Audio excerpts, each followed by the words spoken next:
सबसे पहले आज इस जाजम पर बैठी हुई तमाम वीर वीरांगनाओं, मूल मालिक मालिकानाओं, सभी से मैं अपनी नम आंखों से हमारे दिवंगत हुए सलूमबर विधानसभा के विधायक महोदय अमृत जी को सत सत नमन करते हुए आपके माध्यम से दुआ करना चाहूंगा कि उनकी आत्मा को और उनके शरीर को पंच तत्वों में विलीन करके उनको उनके कर्मों अनुसार कुदरत उनका फैसला करे और उनके परिवार को सहन करने की शक्ति प्रदान करे। साथ ही इस जाजम पर बैठी हुई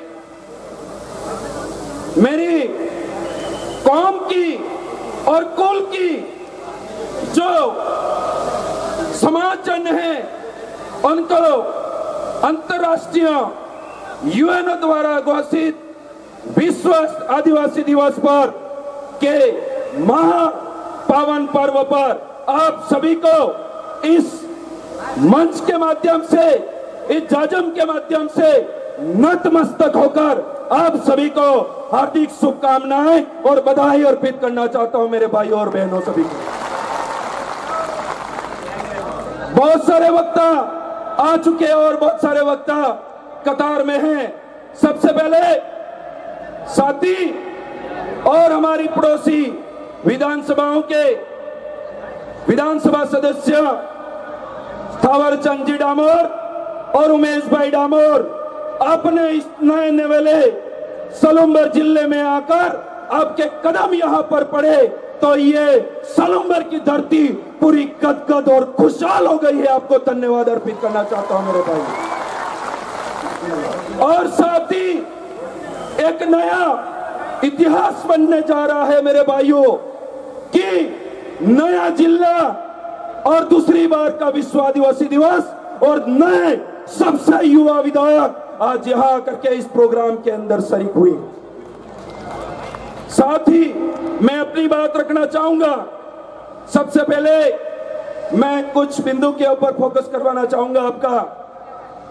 आज हम आदिवासी दिवस मना रहे हैं और बहुत सारे भाई हम 364 दिन तक अपने आप को आदिवासी मानते हैं या नहीं मानते हैं, वो आपके ऊपर डिपेंड करता है मेरे भाई। पर साथ ही मैं आपसे एक अनुरोध और विश्वास लेकर के लाना चाहता हूं कि यह चीज तो आपको आपके दिमाग के अंदर बिठाना पड़ेगा। इस बार का जो विश्व आदिवासी दिवस है उसकी जो थीम है उस थीम के ऊपर एक छोटी सी लाइन है वो जरूर कहना चाहूंगा मेरे भाइयों।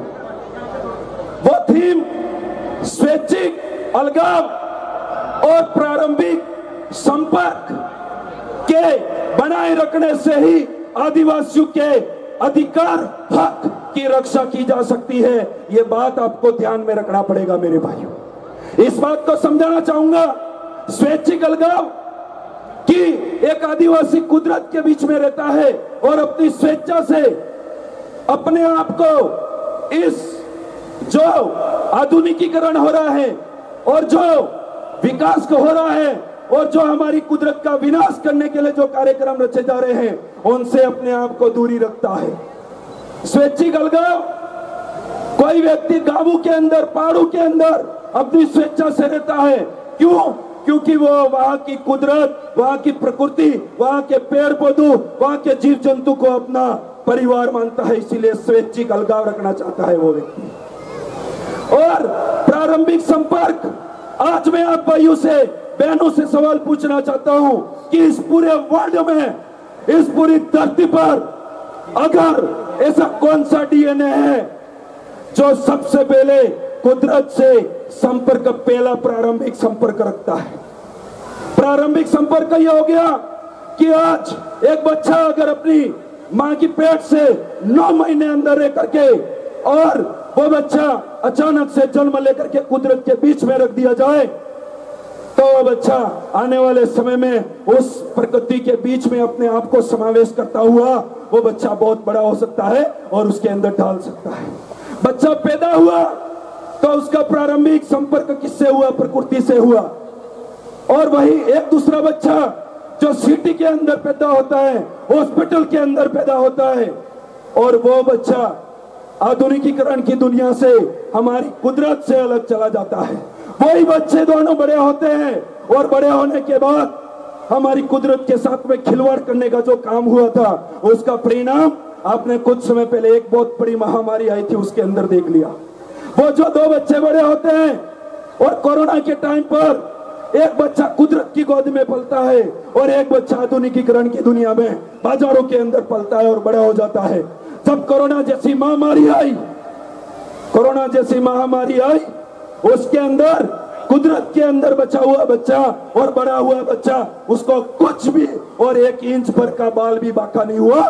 वो था आदिवासी बच्चा, था नहीं था मेरे भाइयों। और कोरोना जैसी महामारी से वो बच करके बाहर निकल गया और उसने अपने सेवन के लिए, उसको एंटीडोट बनाने के लिए अपनी जो कुदरत का अर्क है उसका सेवन जरूर किया। उसको सैनिटाइजर बना करके हाथ धोए होंगे, उसको शरीर के अंदर वॉश करवाया। एक दूसरा बच्चा जो बाजारों के अंदर और आधुनिकीकरण की दुनिया के अंदर जीता है, वह बच्चा जब बड़ा हुआ और कोरोना लगा उसको, और कोरोना जैसी महामारी बीमारी आई, उस समय अपने माँ बाप से पूछने लगा कि पापा मम्मी अपना कोई गांव भी है कि नहीं, क्योंकि यहाँ तो इस साइड तो बाथरूम जाना पड़ता है और यहाँ इस साइड खाना बनाते हैं और यहाँ सोना पड़ता है। मुझे तो सूख आ रही है और लॉकडाउन के अंदर मैं अंदर फंसा हुआ हूँ। वो बच्चा अपने चिल्ला करके अपने माँ बाप से पूछता है कि मेरा कोई गांव, मेरा कोई परिवार, मेरा कोई समाज है कि नहीं है। तब माँ बाप ढूंढते हैं अपने बूढ़े माँ बाप को कि कहाँ हमारा डालुआ है, कहाँ हमारी पुरानी खेती है, कहाँ हमारा घर, कहाँ हमारा समाज है।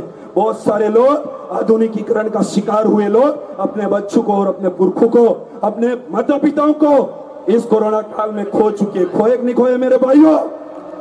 तो आपको तय करना है कि इस प्रकृति से प्रारंभिक संपर्क रखने वाला बच्चा बनना है या फिर इस आधुनिकीकरण की दुनिया से बाहर जाने वाला बच्चा बनना है।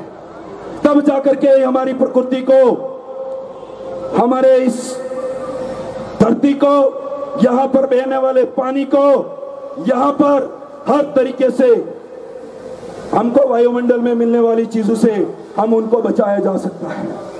मैं आपको एक छोटी सी बात बताना चाहूंगा। बहुत सारे लोग कहते हैं, ये लोग धर्म के ऊपर बोलते हैं। मैं आज खुला खुला कहना चाहता हूं, हम किसी के धर्म विरोधी नहीं है।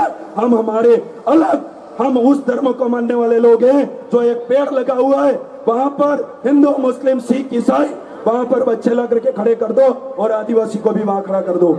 अगर वो पेड़ ऑक्सीजन देने से किसी हिंदू बच्चे को अगर मना बोल देता है तो उस समय जातिवाद का उसके ऊपर केस ठोका जा सकता है। किया जा सकता है, नहीं किया जा सकता है।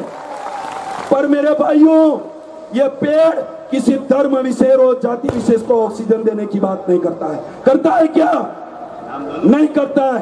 कोई बच्चा, कोई पानी बह रहा है इस धरती पर, अगर एक बच्चे को हिंदू का, एक मुस्लिम का, एक सिख का, एक ईसाई और एक जैन धर्म और एक आदिवासी बच्चे को पानी पिला दो, किस बच्चे के अंदर वो पानी थोड़ी देर बाद पेशाब बन करके बाहर निकल जाएगा। पर किसी धर्म विशेष की पानी बात नहीं करता, क्योंकि वो किसी के पेट में नहीं रहता है। रहता है क्या? जब यह कुदरत, जब यहाँ पर रहने वाली पानी, यहाँ की हवा, यहाँ का वृक्ष अगर किसी के साथ अगर छेड़खानी और किसी को ऊंच नीच का भेद नहीं सिखाता, तो ये कौन लोग होते हैं हमको ऊंच नीच का भेद सिखाने वाले? मेरे भाई, ये बातें आपको समझनी पड़ेगी। चिट्ठी आ चुकी है, सम्मान करूंगा, पर साथ ही साथ आज आप यहाँ पर पधारे, आज के बाद, जाने के बाद इस थीम के ऊपर सबसे पहले अपने आप को रखिएगा।